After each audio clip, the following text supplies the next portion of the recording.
Pickle, hit the air raid siren. It's time for Monday Morning Fallout.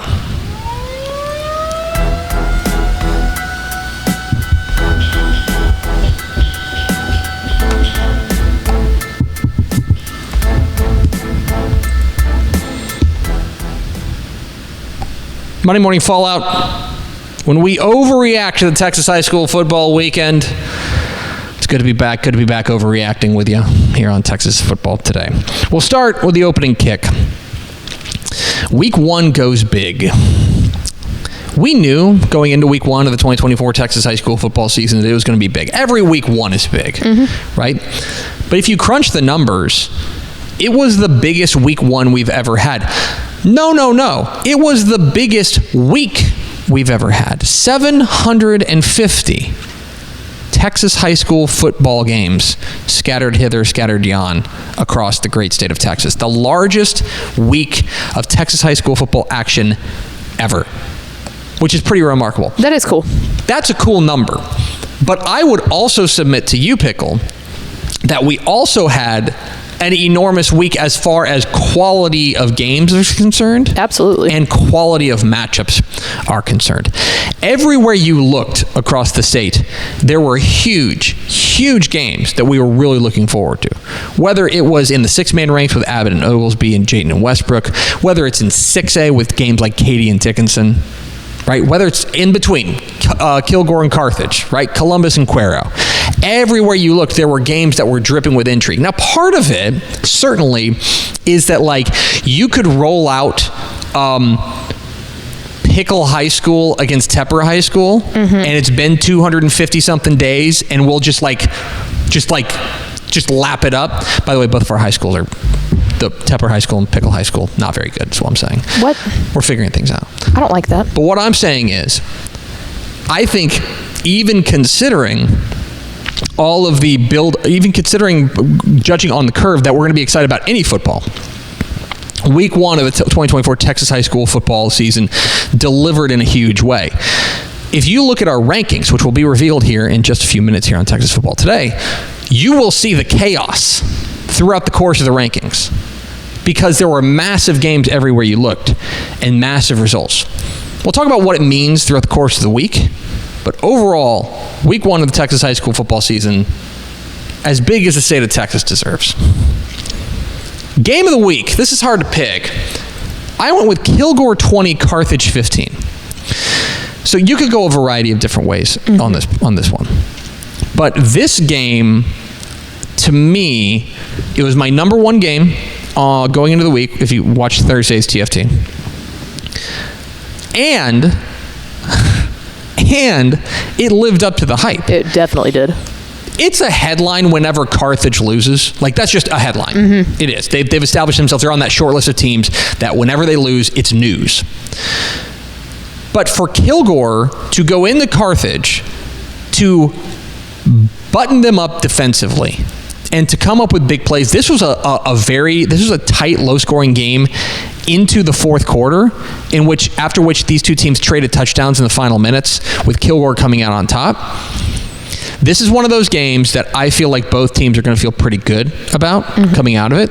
And for me, a pure East Texas slugfest between two teams that have legit chance of making it to the AT&T Stadium. A massive, massive game. Kilgore, the 4AD1 over the 4AD2 Carthage in a thriller. Kilgore and Carthage gets my pick for game of the week. Dude of the week. Galveston Ball's Jonah Williams. This guy. This guy's went off on Thursday. Yeah. Went off. We don't hand out dude of the week very liberally. This guy. So Jonah Williams in Galveston Ball's win over Manville did a little bit of everything. 5 carries, 65 yards, and 2 touchdowns. Okay? 2 catches, 49 yards, 2 touchdowns, which means he did not get tackled when he caught the ball. He returned a kickoff for a touchdown. The opening kickoff. He blocked a PAT, and he had 6 tackles and 2 pass breakups. Galveston Ball's Jonah Williams, the week 1 dude of the week. Stock up. Stonks. Lubbock Cooper. Yeah, how about that? How about the Pirates walking into Lovejoy on statewide TV on Bally Sports Southwest and ruining the Todd Dodge reunion tour? Like, a lot of the story going into this is Todd Dodge returns to the sideline there at Lovejoy. And when you hear Todd Dodge, you think, 16-0. Yeah, exactly right. Easy peasy. But Chip Darden's ball club went in there, and I thought they played unafraid. I thought and in a lot of ways, I made this point on Scoreboard, I think they kind of out-dodgeballed Todd Dodge. Yeah.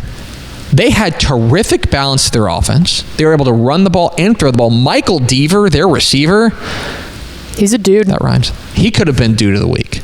This guy was unbelievable, including returning a kickoff for a touchdown. Lubbock Cooper, I think, served notice to the state of Texas that out there on the South Plains, they are going to be a force to be reckoned with. I was wildly impressed.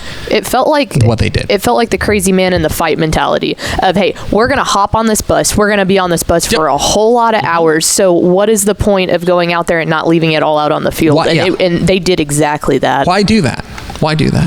A terrific performance. The stock for them way up, I think, for Lubbock Cooper. Very, very impressive with what they were able to do. Stock down, China Spring. Yeah. I'm not burying anybody in week one. We'll talk about that in a moment. I'm not burying anyone in week one. But they took on Franklin, a really good 3A team, but a 3A team nonetheless. And they lose pretty convincingly. I believe the final score was 46-30. I have this somewhere. You're listening to live coverage of me looking up what the final score was on that. But it was 46-30. Lost by multiple touchdowns. We knew that there was going to be a little bit of a change with Cash McCollum kind of stepping down. 46-30 was the final. Cash McCollum moving on. The offense, okay. But if that defense is not going to come along, then it doesn't really matter. And I understand Franklin's really good, and they run the slot T, and it's very dangerous to defend. They have Jaden Jackson. But for a team that we thought dropping down to 4A Division II was going to be a big help for them, the opening night result, to me, sent up a couple of red flags. I'm sure Tyler Beatty will get it sorted, but I was a little disappointed in what I saw from China Spring in their opener, and their stock is down in my eyes. Now it's time for Tepper's Play of the Week. We're going to have the Dave Campbell's Texas Football at Texan Live Top 10 Plays of the Week coming up here in just a moment, presented by Body Armor. But this is Monday Morning Fallout, and I get to pick my own segment. He called ISO. And for this one, we're going to the Austin area, to Georgetown, where they pulled off one of the most remarkable plays I think I've ever seen. You'll see it twice. You'll see it in regular motion, and then I slowed it down for you. See if you can figure out what happens in this one. This is my play of the week from Georgetown.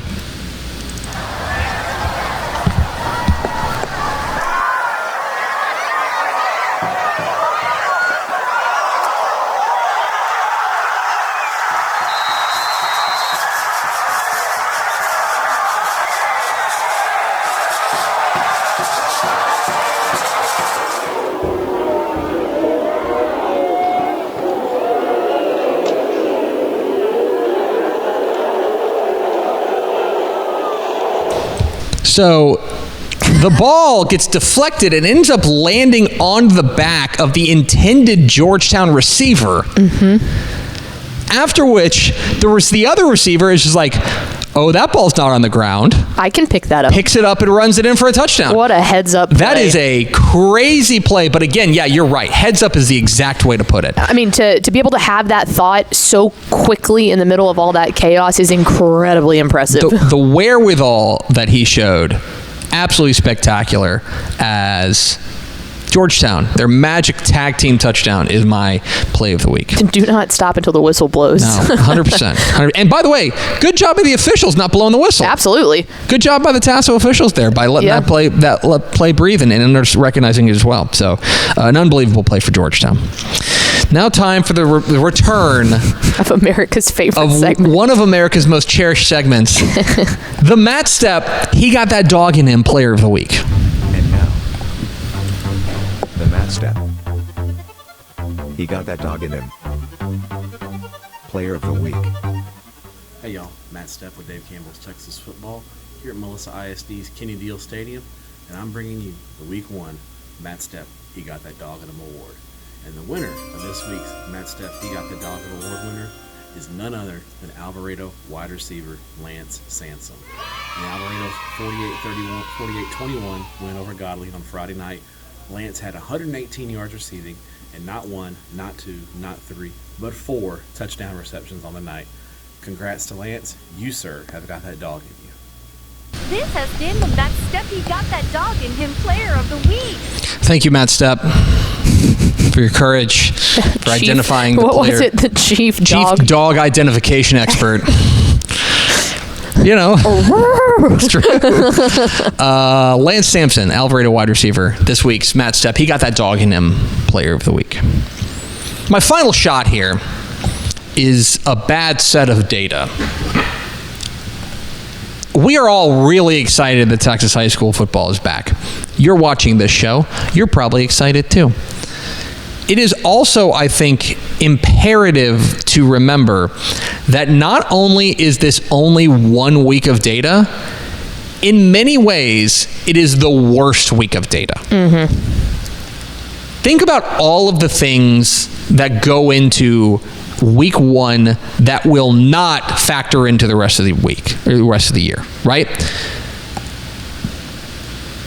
Players get like cramping up as much as they did. We saw it all in every game. In every game. It's right? hot. Just the natural things that come along with week 1, not understanding like with play calls and false starts. The game that I went to on Thursday, Winters and Frost, you just saw it was all of these things come to light, all the week 1 things, which is having trouble getting the play call in, wrong number of guys on the field, silly pre-snap penalties, there was those types of things, not to mention cramping up blown assignments and the normal football things. Mm-hmm. We saw, and we deemed it on Dave Campbell's Texas Football Tonight, that this could be the year of special teams. I saw more special teams mess-ups than I think I have in the past 3 or 4 years. Just from a week 1 perspective, a lot of special team mishaps from many of the games that I kept my eyes on. And so we're excited to have football back, but it's also important to remember that there is more data coming. And I think jumping to conclusions off of 1 week is maybe not the wisest thing. If your team won, don't apologize for it. Put it in the win column, stack it up, and move forward. If your team lost, figure it out. Plenty of football to play. Nothing's been decided yet. And a lot of growth can happen. Think about how many teams we talk about in Arlington talking about how bad they looked in the early season and then how good they looked then. Gilmer, for example, comes to mind. Gilmer in the early season last year did not look good, especially defensively. Mm-hmm. How'd that season end for them? Right. I would say pretty darn well, right? South Oak Cliff played a murderer's row of non-district schedule. They ended up at AT&T Stadium, right? I believe P&G, did they lose their opener last year? I believe so. I think they lost their opener. I don't think they would trade how 2023 went for them. Mm-mm. Point is, we're all excited about football, but it's just 1 week, and we need to wait for more data, especially data that I think better serves our purposes. That's my final shot, and that is Monday Morning Fallout.